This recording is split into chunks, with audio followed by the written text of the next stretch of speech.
Yes నమస్తే, welcome to our channel. నేను Lokesh. Yes Revanth అదేవిధంగా మోడీ ఆటలో బలి అయ్యేది ఎవరు అని అంటే, బలి అయ్యేది ఏదైతే ఇప్పుడు కొన్ని పార్టీల నుంచి మారుతున్నాం, అది ఏ పార్టీ అనేది కాదు, మనం కొన్ని చూద్దాం. అధికారం అనుభవించి అధికారం కోల్పోయిన తర్వాత ఇతర పార్టీలోకి వెళ్ళడం. అయితే ఇప్పుడు ఇక్కడ కొన్ని మనం గమనించాలి. ఏంటి అని అంటే, అటు కాంగ్రెస్ కావచ్చు, ఇటు బీజేపీ కావచ్చు, కేంద్రంలో వేరే ఉండొచ్చు, కానీ తెలంగాణలో మాత్రం ఒకటే అనేది మాత్రం చాలా బలంగా వినిపిస్తుంది. ఎందుకనంటే వాళ్ళ వ్యవహార శైలి అలా ఉంది. ఇక్కడ ఏదైతే కాంగ్రెస్లో ఏ చోటనైతే ఒకవేళ ప్లేస్ ఉండదో ఆ చోట బీజేపీలో గట్టి వ్యక్తి, అంటే ఎగ్జాంపుల్ ఇప్పుడు ఒక సెగ్మెంట్ తీసుకున్నాం అనుకోండి, ఇక్కడ ఒక మహబూబాద్ తీసుకున్నాం పార్లమెంట్. అక్కడ ఏదైతే కాంగ్రెస్ పార్టీలో బలమైన నాయకుడు బలరాం నాయక్ ఉన్నప్పుడు అక్కడ బీజేపీ ఏం చేస్తుందంటే ఒక డమ్మీ క్యాండిడేట్ని ఎవరినో ఒకరిని తీసుకొచ్చి పెట్టాలని చూస్తుంది. అదేవిధంగా ఇంకొక దగ్గర ఏదైతే ఇంకో వ్యక్తి బలంగా ఉన్నాడు అనుకోండి, బీజేపీలో డీకేఆర్న మహబూబ్నగర్లో బలంగా ఉన్నాడనుకో, కాంగ్రెస్ డమ్మీ వ్యక్తిని పెట్టాలి. అంటే ఇక్కడ వీళ్ళని ఎదుర్కొనేది స్థానికంగా ఉన్న లోకల్ పార్టీ అయినా బీఆర్ఎస్ పార్టీ అయినప్పటికీ, ఎందుకనంటే అవునన్నా కాదన్నా ఎంతో కొంత ఉంది బీఆర్ఎస్ పార్టీకి. కాబట్టి రెండు కలిసి ఒకరిని దెబ్బ కొట్టాలంటే ఎక్కడైనా బలమైన వ్యక్తి బీజేపీలో ఉంటే డమ్మీ క్యాండిడేట్ని కాంగ్రెస్ నిలబెట్టాలి. కాంగ్రెస్ ఏదైతే కొంచెం ఉన్నా కూడా, కొంచెం స్ట్రేచర్ ఉన్న వ్యక్తి కావచ్చు, ఎవరైనా నిలబడి ఉంటే అక్కడ తగ్గించాలి అనేది వీళ్ళ వ్యూహం. అదేవిధంగా కొంతమంది ఇప్పుడు అదొక పక్కకు పెడితే, కొంతమంది కాంగ్రెస్లో కావచ్చు బీజేపీలో కావచ్చు వెళ్ళడం, ఏదైతే బీఆర్ఎస్ని విడిచి వెళ్ళడం, ఆ తర్వాత అక్కడ సీట్లు కన్ఫర్మ్ చేసుకున్నంత పని చేసినట్టుగా వాళ్ళ వ్యవహారం. ఇన్ని రోజులు పదవి ఇచ్చింది పోయింది, ఇన్ని రోజులు పదవిలో ఉన్నప్పటికీ కూడా ఆ సంపాదన ఎలాంటి పదవి లేదు. ఎగ్జాంపుల్ బొంతు రామ్మోహన్ తీసుకోవచ్చు. ఆయన గతంలో ఉప్పల్ టికెట్ ఆశించినప్పటికీ కూడా బీఆర్ఎస్ పార్టీ ఇవ్వలేదు. ఆ తర్వాత ఆయనకు 10 ఏళ్ళు అధికారంలో ఉన్నప్పుడు 5 ఏళ్ళు హైదరాబాద్ మేయర్గా ఉన్నారు. ఆ తర్వాత బీఆర్ఎస్ పార్టీని విడిచిపెట్టిపోలేదు. ఎందుకంటే ఇక్కడ బీఆర్ఎస్ పార్టీ అధికారంలో ఉంది కనుక విడిచిపెట్టిపోలేదు. ఆ రోజు ఏమైంది మరి, వెళ్ళాల్సి వస్తే నాకు టికెట్ ఇవ్వలేదు, ఈ సిద్ధాంతాలు నచ్చట్లేదు, లేకపోతే ఆ పార్టీలో నాకు ఇబ్బంది ఉన్నదని ఆ రోజు వెళ్ళాలి కదా, వెళ్ళలేదు. అందరూ కూడా అనుకున్నారు సికింద్రాబాద్ టికెట్ బొంతు రామ్మోహన్కి ఇస్తారని. చాలా బలమైన ప్రచారం జరిగింది. అయినప్పటికీ కూడా ఇప్పటికీ ఆయనకు టికెట్ రాకపోతే అందులోనే ఉంటాడు. ఎందుకనంటే వెనక పోలేడు, ముందుకు రాలేడు, చేయరి అటు ఇటు చేయరి, నెల కూడా అవుతుందో కావట్లేదో. ఎందుకంటే అధికారంలో ఉన్నారు కాబట్టి ఇంకో మళ్ళోసారి మేయరా, లేకపోతే ఇంకో పదవో, కార్పొరేషన్ చైర్మన్లో ఇంకో పదవో ఇస్తారని. ఈ టైంలోనే దానం నాగేందర్ని, ఏదైతే ఎమ్మెల్యేగా ఉన్న ఖైరతాబాద్ ఎమ్మెల్యేగా ఉన్న దానం నాగేందర్ని తీసుకొచ్చి కాంగ్రెస్లో జాయిన్ చేశారు. ఇప్పుడు బలమైన ప్రచారం ఏం జరుగుతుందంటే, సికింద్రాబాద్ పార్లమెంట్ ఆయనకు ఆ టికెట్ కేటాయిస్తున్నట్టుగా కూడా ప్రచారం జరుగుతుంది. మరి ఎమ్మెల్యే ఒక రాజీనామా చేసి అటు వెళ్తారా అనేది కూడా చూడాలి. గెలిస్తేనేమో రాజీనామా చేస్తారు, ఓడిపోతేనేమో మా అట్లే ఎమ్మెల్యేగా కొనసాగుతారు. గతంలో కూడా ఏదైతే ఉత్తమ్ కావచ్చు, వీళ్ళందరూ కూడా, కోమటిరెడ్డి కావచ్చు, ఉత్తమ్ గెలిచిన తర్వాత మళ్ళీ ఎమ్మెల్యేకు రాజీనామా చేయడం, ఆడ సైదిరెడ్డి ఉప ఎన్నికల్లో గెలవడం.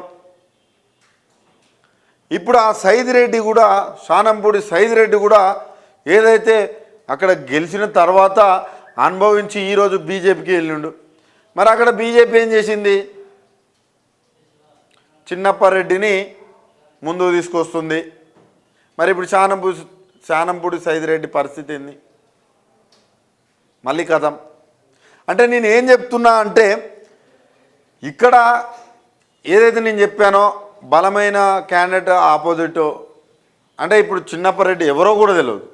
అంటే శానంపూడి సైదిరెడ్డి ఒక నియోజకవర్గానికైనా తెలుసు, కానీ చిన్నప్పారెడ్డి ఎవరికి కూడా తెలియదు. అంటే ఆ నల్గొండ సీటు ఎవరికైతే కేటాయించారో తన్ని అక్కడ బీజేపీ గెలిపించాలి. అంటే కాంగ్రెస్ ఉన్నదనుకోండి, అక్కడ ఉమ్మడి నల్గొండలో కాంగ్రెస్ ఆ నల్గొండ పార్లమెంట్కి సంబంధించి ఒక సూర్యాపేట తప్ప మిగతా 6 ప్రాంతాల్లో కాంగ్రెస్ ఉన్నప్పటికీ కూడా బీజేపీ అనేది కొంత బీఆర్ఎస్ ఓట్లను చీల్చుకుపోవాలి అనేది వాళ్ళ వ్యూహం. ఒకవేళ కాంగ్రెస్ ఇట్లా చీల్తేమన్న భయంతో అక్కడ డమ్మీ క్యాండిడేట్ నిలబెట్టాలి. ఎందుకంటే ఆడ ఊరికే గెలిపించాలి, అసలు ఆపోజిట్ అనేది ఉండొద్దు అనుకుంటున్నారు. కానీ తెలంగాణ ప్రజలు చాలా చైతన్యవంతులు. మీ 100 రోజుల పాలన చూసిన తర్వాత మీకే ప్రజల్ని ఏ విధంగా ఓటు అడగాలనేది చాలా ఇబ్బందిగా ఉందన్న విషయం, ఆ విషయం మీకు కూడా తెలుసు. ఇలా చెప్పుకుంటూ పోతే అక్కడ రామ్మోహన్ కావచ్చు, ఇక్కడ తను కావచ్చు, ఇంకా చేవేళ్ళకు సంబంధించి ఎంత పట్నం మహేందర్ రెడ్డి బ్రదర్స్ కావచ్చు, రేవంత్ రెడ్డి కావచ్చు, ఎన్ని తిట్లు తిట్టుకున్నారో తిట్టుకోలేని తిట్లు తిట్టుకున్నారు. ఆ తర్వాత కాంగ్రెస్లో జాయిన్ అయిన తర్వాత పట్నం మహేందర్ రెడ్డి సతీమణి సునీతకి ఆ టికెట్ వస్తుంది అనుకున్నాడు. కానీ ఇప్పుడు అక్కడ బీఆర్ఎస్ పార్టీలో ఉండి ఎంపీగా ఉండి ఇప్పుడు పార్టీ మారిండు. ఎందుకంటే ఎంపీగా ఉన్నా కూడా నేను ఇక్కడ స్థానికంగా పార్టీ ఏ పార్టీ అయితే అధికారంలో ఉంటుందో ఇక్కడన్నా అధికారంలో ఉండాలి, కేంద్రంలో అధికారంలో ఉండాలి మనం సంపాదించుకోవాలంటే అన్న ధోరణిలో వీళ్ళు వ్యవహరిస్తున్నారు. ఇండైరెక్ట్గా అంతే కదా. ఇప్పుడు మీకు డబ్బే అవసరం లేదు, మేము ప్రజల్ని చూసి రాజకీయం చేస్తామన్న వాళ్ళకి పార్టీ మారాల్సిన అవసరం ఏముంది? ఆ రోజు బీఆర్ఎస్లోకి వచ్చిన ఎమ్మెల్యేని చిత్తుగా ఓడించారు ప్రజలు. రేపు మీ పరిస్థితి కూడా అంతే. వస్తా అన్న వాళ్ళని ఏ పార్టీ కూడా వద్దన్నదు, ఏ పార్టీ కూడా వద్దన్నదు. ఎందుకంటే వాళ్ళకి సంఖ్యాబలం పెరుగుతుందని ఏ పార్టీ కూడా వద్దన్నదు. పోయేవాడికి ఉండాలి బుద్ధి. మనని ప్రజలు ఏ విధంగా గెలిపించిర్రు, మనని ప్రజలు గెలిపించినప్పుడు వాళ్ళకు విశ్వాసంగా పనిచేయాలి అనేది ఉండాలి. కానీ అధికారంలోకి ఏ పార్టీ వస్తే ఆ పార్టీలోకి పోతామనంటే నెక్స్ట్ ఎలక్షన్లో మీకు బుద్ధి చెప్తారు, మీరు రాజకీయంగా మిమ్మల్ని బొంద పెడతారు.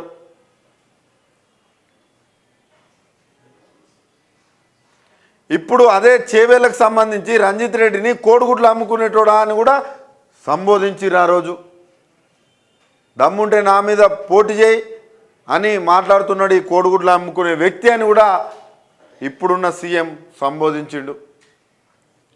ఆ తర్వాత ఇదే దానం నాగేందర్ని ఏమన్నారు? ఖైరతాబాద్లో బీడీలు చుట్టుకునేటోడు అని అన్నారు. ఇన్ని మాటలు, ఇన్ని అవమానం పరిచే మాటలు విని ఈరోజు పార్టీలో చేరుతున్నారంటే మీకు పౌరుషం కానీ రోషం కానీ ఎలాంటిది లేదు.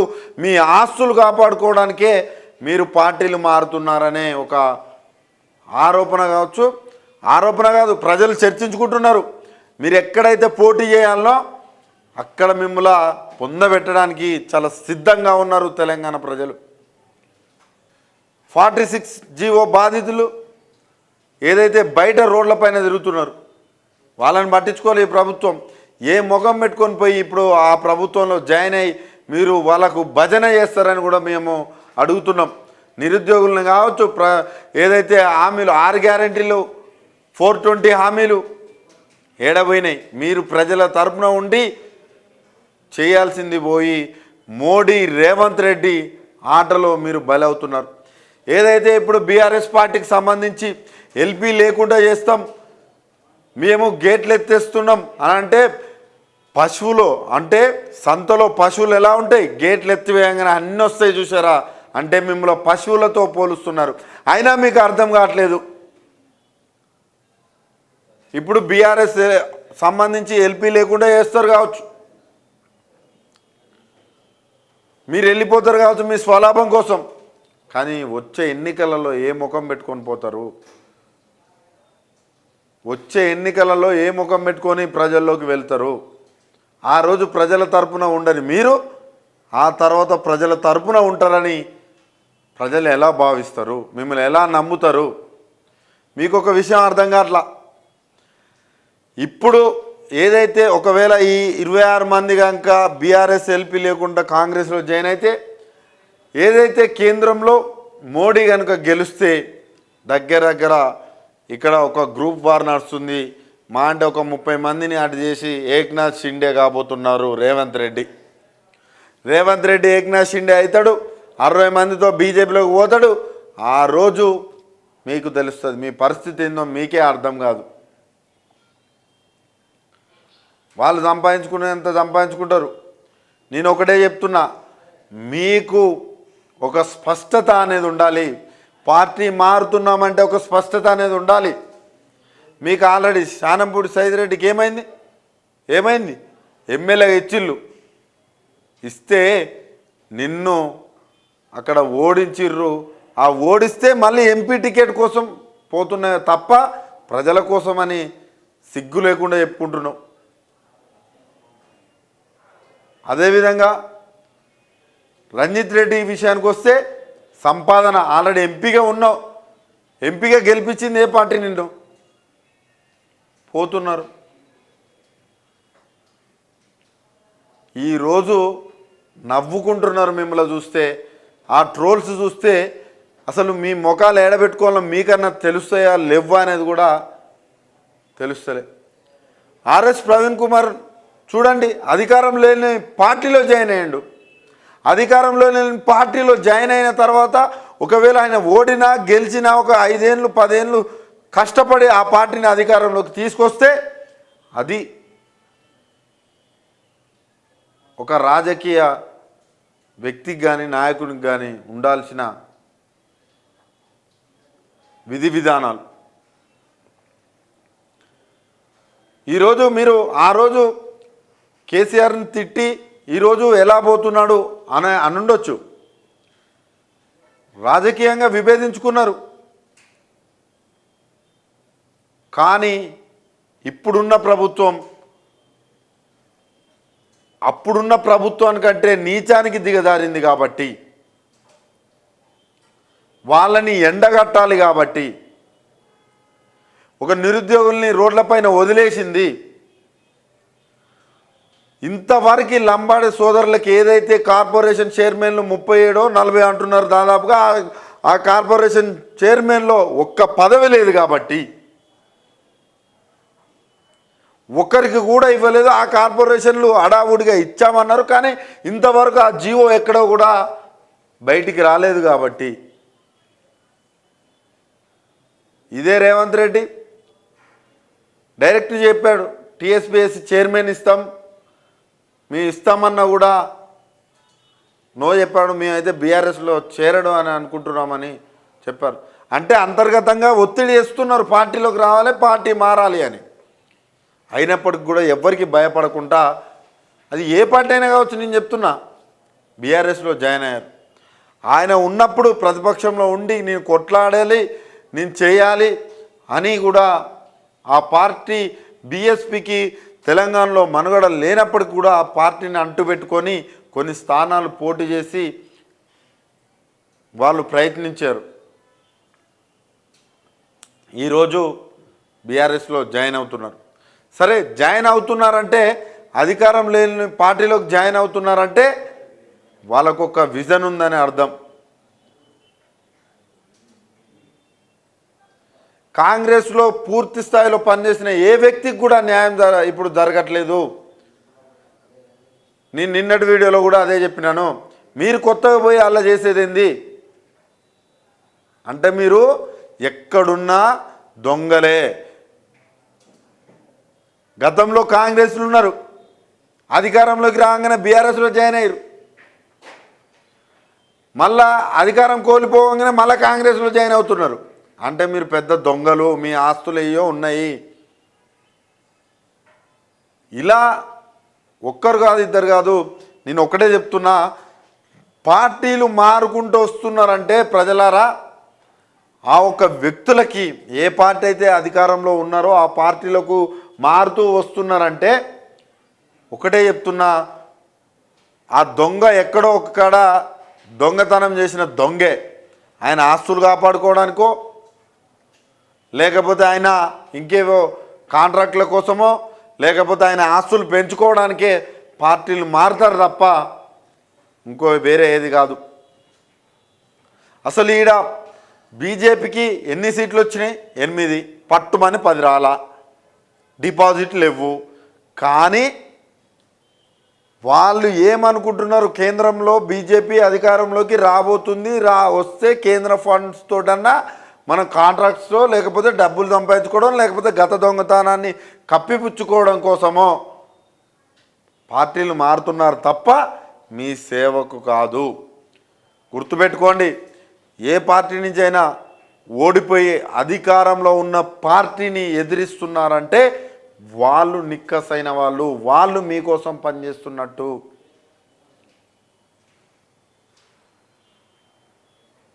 వాళ్ళు మీకోసం పనిచేసినప్పుడు మీరు వాళ్ళని ఆదరించాలి. కానీ అధికారంలో ఉన్న ప్రతి పార్టీకి మారుకుంటూ పోతున్నారంటే వాళ్ళు పెద్ద దొంగలే అని కూడా వాళ్ళు ఏదో ఒక స్వలాభం కోసమే వాళ్ళు ప్రయత్నిస్తున్నారు తప్ప మీ యొక్క సేవకు ఎక్కడ కాదని మీరు గుర్తుంచుకోవాలి. ఇప్పుడు ఎక్కడ పోతున్నాయి? సోషల్ మీడియా వేదికగా అరుస్తున్న వ్యక్తులు 46 జీవో బాధితులు కావచ్చు, ఇంకా ఎమ్మెల్యేలు మారుతున్నప్పుడు, గతంలో ఎమ్మెల్యేలు మారంగానే బోర్డు పెట్టి ఐసా పైసా అన్నారు. మరి ఇప్పుడు ఎక్కడ పోతున్నారు? కనీసం స్పీకర్ని కలవడానికి పోతే, నిన్నొకటి వార్త చదివిన నేను సోషల్ మీడియాలో, స్పీకర్ని కలవడానికి పోతే రంజిత్ రెడ్డికి ఇచ్చిన ప్రియారిటీ ప్రతిపక్షంలో ఉన్న ఎమ్మెల్యేలకు ఇవ్వకపోవడం ఎంత దారుణం ఇది. ఈరోజు ఇలాంటి వ్యవహార శైలి వాళ్ళ దగ్గర ఉంది కాబట్టి అహంకారంతో ముందుకు పోతే ప్రజలే బుద్ధి చెప్తారు. బీజేపీ ఎక్కడ కూడా తెలంగాణకు ఒరగబెట్టిందే లేదు. నేను చెప్తున్నా, బీజేపీ ఎక్కడ కూడా ఒరగబెట్టింది లేదు. ఆ పార్టీలో జాయిన్ అయిన వాళ్ళకి నేను చెప్తున్నా, ఏ మెడికల్ కాలేజ్ తీసుకొచ్చిర్రు? ఒక్క మెడికల్ కాలేజ్ ఇచ్చిందా? గత ప్రభుత్వం ఏం చేసిందనేది చూసుకోండి.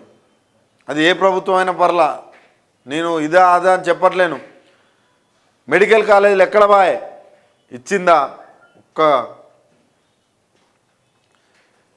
పసుపు బోర్డు తీసుకురండి అంటే స్పైసీ యాడ్ అన్నారు. నిజామాబాద్ ప్రజలారా గుర్తుపెట్టుకోండి, పసుపు బోర్డు తీసుకురమ్మని అడిగితే స్పైసీ యాడ్ తీసుకొచ్చినామన్నారు. యూనివర్సిటీ ఏదైతే గిరిజన యూనివర్సిటీ ఉందో అక్కడ మాలోత్ కవిత ఆడపర్చు, ఆమెకే ప్రోటోకాల్ పాటించాల.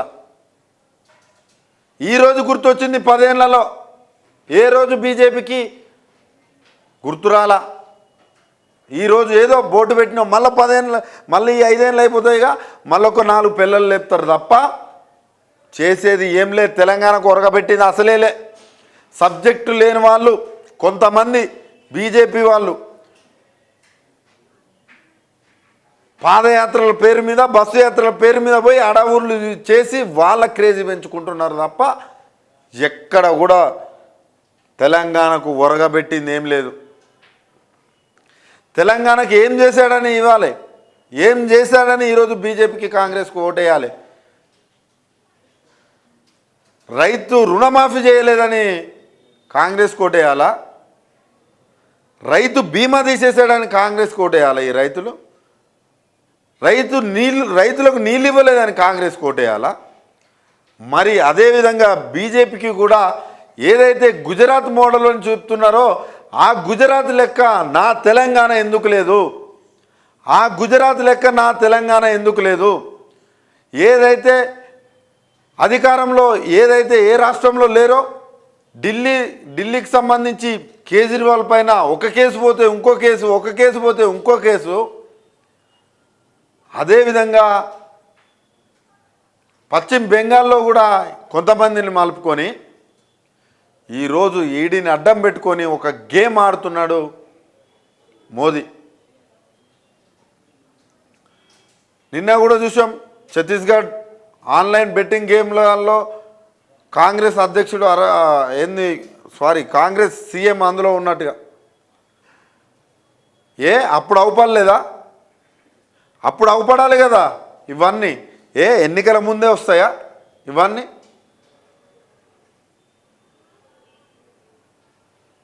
అయోధ్యలో రామ మందిరం కట్టాం, రాముడు మా బీజేపీకి సొత్తు అన్నట్టుగా మాట్లాడుతున్నారు. ఈరోజు చెప్తున్నా, రాముడు అనేవారు ఎవరబ్బా సొత్తు కాదు, అందరికీ దేవుడే, ఎవరికైనా దేవుడే. ముస్లిం పోయి మొక్కొచ్చు, క్రిస్టియన్ పోయి మొక్కొచ్చు, హిందూ పోయి మొక్కొచ్చు, ఎవరైనా మొక్కొచ్చు. కానీ మేమే చేసాం, మేమే ఒక మతతత్వ పార్టీలాగా వ్యవహరిస్తుంటే ఎంత సిగ్గుమాలిన చర్య ఇది. కాబట్టి ఒకటే చెప్తున్నాం, బీజేపీకి ఇక్కడ మనుగడ లేదు. మామూలుగా తెలంగాణ ప్రజలు చాలా చైతన్యవంతులు, మీరు ఒరగబెట్టింది ఏం లేదు. కాబట్టి ఈ యొక్క గేమ్లో రేవంత్ రెడ్డిని అడ్డం పెట్టుకొని ఇక్కడ బీజేపీని హైలైట్ చేసే ప్రయత్నం చేస్తున్నారు. చీకటి రాజకీయాలు, తెర వెనుక రాజకీయాలు చేస్తున్నారు. ఇదంతా ప్రజలు గమనించాలి. ప్రత్యామ్నాయంగా లోకల్ పార్టీని ఆదరించాలా. వాళ్ళ రాజకీయం కోసం పార్టీలు మారితే చెప్పారు కదా, పార్టీలు రాజీనామా చేయకుండా పార్టీ మారితే ఉరిశిక్ష చేసేంత చట్టాలు తీసుకురావాలి, రాళ్లతో కొట్టాలి. ఏదైతే పార్టీకి రాజీనామా చేయకుండా ఆ రోజు కాంగ్రెస్లో లేకుండా బీఆర్ఎస్లో జాయిన్ అయితే రాళ్లతో కొట్టాలి, ఊర్లలో తిరగనియొద్దన్నారు. అదే రేవంత్ రెడ్డి ఇప్పుడు వాళ్ళని ప్రోత్సహిస్తున్నాడు. ప్రోత్సహించేవాడిని అదేవిధంగా మారిన వాళ్ళని ఇద్దరిని కూడా వాళ్ళు చెప్పిన మాటల్లో తిరుగునే వాళ్ళకి బుద్ధి చెప్పాలని కూడా నేను కోరుకుంటున్నా. మొత్తానికి తెలంగాణ ప్రజలు ఎవరైతే ఉన్నారో వాళ్ళు మీకు త్వరలోనే పార్టీ మారిన వాళ్ళందరికీ కూడా బుద్ధి చెప్తారు. ఎందుకనంటే మీరు పదవులు అనుభవించినప్పుడు ఒక పార్టీ వేరే పార్టీ అధికారంలోకి వస్తే మారుతా అంటే ఎవరు కూడా ఊరుకోరు. తస్మాత్ జాగ్రత్త అని కూడా పార్టీలు మారే వాళ్ళకి అదేవిధంగా మారుతామనే ఆలోచన వచ్చిన వాళ్ళకు కూడా తస్మాత్ జాగ్రత్త. తెలంగాణ ప్రజలు అంతా ఆసామాషి కాదు వాళ్ళని ఎదుర్కోవాలంటే.